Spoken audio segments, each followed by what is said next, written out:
Assalamualaikum warahmatullahi wabarakatuh.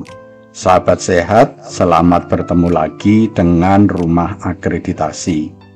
Rumah Akreditasi adalah rumah tempat kita belajar, bertanya, dan berdiskusi masalah akreditasi.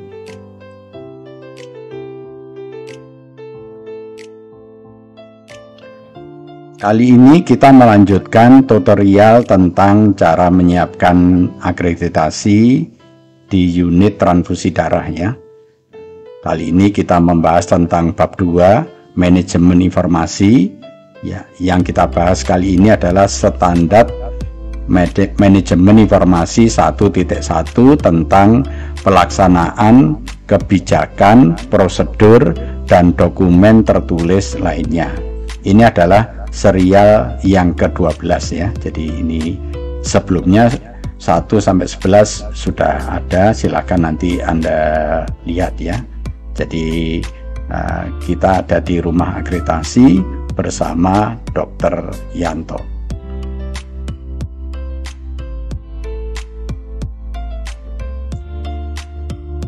Untuk memahami suatu standar, jangan lupa urutan membacanya dimulai dari standarnya. Berarti kalau kita membahas tentang standar MI 1.1 ya dibaca standarnya, kemudian dibaca maksud dan tujuan dari MI 1.1, kemudian dibaca elemen penilaiannya atau EP MI 1.1. Jadi kalau memahami suatu standar, jangan lupa urutannya dibaca standarnya, maksud dan tujuannya, kemudian dibaca elemen penilaiannya.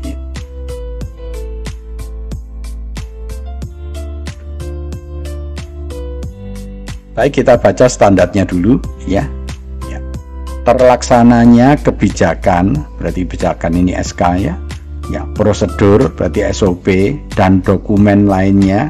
Dokumen lainnya berarti seperti KK ya, pedoman, panduan ya. Jadi itu harus terlaksana atau harus dilaksanakan. Jadi standarnya adalah SK, SOP, KAK, pedoman harus dilaksanakan ya. Itu kira-kira maksudnya dari standar MI 1.1 seperti itu.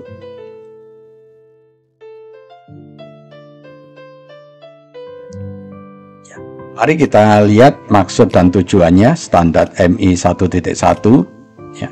Yang pertama, seluruh dokumen ya, seluruh dokumennya berarti sekali lagi SK, SOP, pedoman ya, itu disosialisasikan ya, dilaksanakan dan dievaluasi ya. Jadi yang dimaksud dilaksanakan itu ya minimal 3 ini ya. Berarti pertama itu setelah dibuat, setelah disahkan itu disosialisasikan, kemudian dilaksanakan, kemudian dievaluasi ya.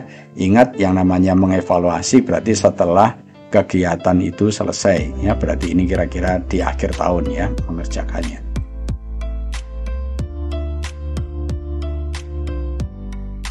Kita lihat EP-nya ya, elemen penilaiannya ya.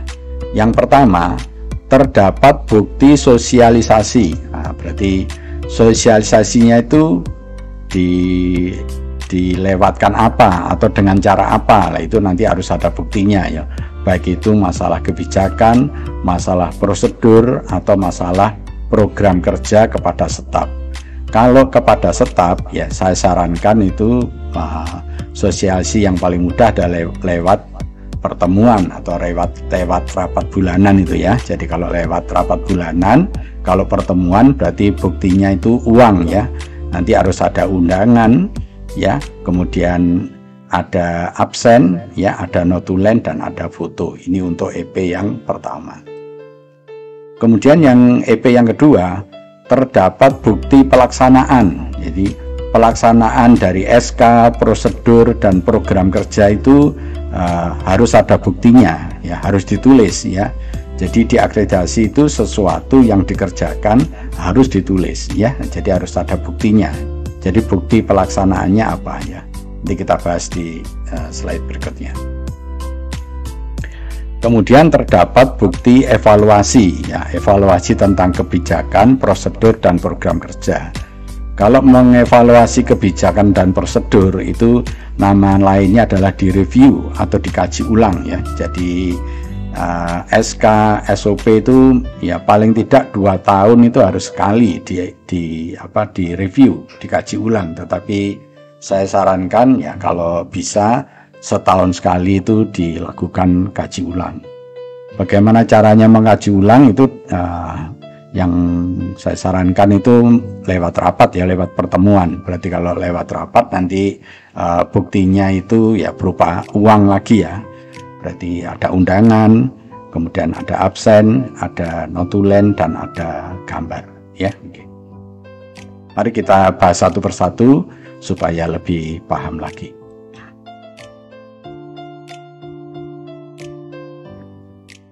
Ya.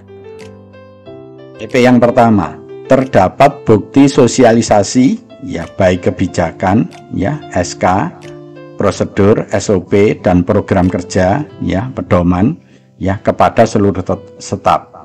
Ini disosialisasikan lewat rapat. Berarti buktinya itu harus ada undangannya, ada absennya atau daftar hadir, ada notulen, dan ada gambar atau foto. Ini kalau dibaca huruf pertamanya berbunyi uang. Jadi ini perlu diingat-ingat. Kalau rapat atau pertemuan itu buktinya uang, undangan, absen, notulen, dan gambar ya.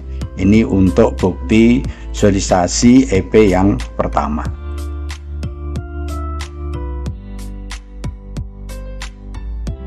Kemudian EP yang kedua, terdapat bukti pelaksanaan kebijakan, SK, prosedur, SOP, dan program kerja pedoman ya. Buktinya apa aja yang perlu ya ini ya, bukti itu tergantung dari jenis pekerjaannya ya. Jadi pekerjaannya itu apa, yaitu buktinya beda-beda. Jika pekerjaannya atau kegiatannya itu pertemuan, berarti buktinya uang, undangan, absen, notulen, gambar gitu ya. Itu jika pertemuan. Jika dinas luar, maka buktinya itu pakai buku kegiatan. Jadi kalau ada staf yang melakukan kegiatan keluar, misalnya MU, mobil unit, berarti kegiatannya itu harus ditulis di buku kegiatannya itu. Itu merupakan bukti telah melakukan kegiatan dinas luar. Kemudian bisa juga kegiatannya itu berupa register ya. Kalau di seleksi donor ya, kemudian ada di Aptab itu kan ada registernya ya. Ya, itu juga merupakan bukti kegiatan. Atau lewat software ya, SIMDODAR itu juga merupakan bukti. Jadi nanti kalau surveinya minta bukti ya bisa diberikan. Termasuk laporan di UDD kan juga ada laporan-laporan. Laporan itu juga merupakan bukti kegiatan. Artinya kegiatan itu telah dilaksanakan kalau sudah ada laporannya.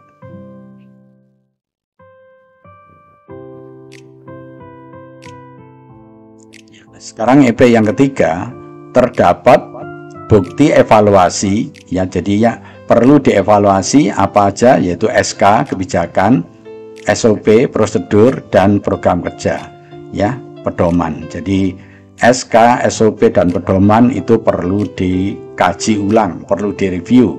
Buktinya apa ya? Mengkaji itu lewat pertemuan. Jadi lewat pertemuan, berarti kalau lewat pertemuan itu berarti buktinya itu sekali lagi undangan, absen, notulen, dan gambar. Kemudian hasil dari review ini nanti ditulis di notulen. Nah, jadi SK, SOP, atau pedoman itu nanti keputusan rapatnya bagaimana, masih relevan dilanjutkan atau perlu direvisi gitu ya. Kalau relevan dilanjutkan ya sudah, berarti tidak ada perubahan apa-apa. Tetapi jika perlu direvisi, berarti SK, SOP, dan program kerja ini ditarik ya, kemudian di stempel kedaluarsa, kemudian diganti dengan yang baru. Berarti harus ada bukti itu, harus ada bukti SK yang kedaluarsa dan ada bukti SK yang direvisi. Itu kalau hasil kajian ulangnya itu menyatakan bahwa dokumen itu perlu direvisi gitu ya. Nanti kalau ada yang kurang jelas tentang ini ya, itu bisa menulis di komen ini ya nanti, atau lewat WA ya, itu nomornya sudah ada di deskripsi, jadi nanti insya Allah saya akan balas. Terima kasih telah menonton video ini. Jika video ini bermanfaat, jangan lupa like, komen, subscribe, dan share ya. Lebih kurangnya saya mohon maaf. Kita akhiri. Wassalamualaikum warahmatullahi wabarakatuh.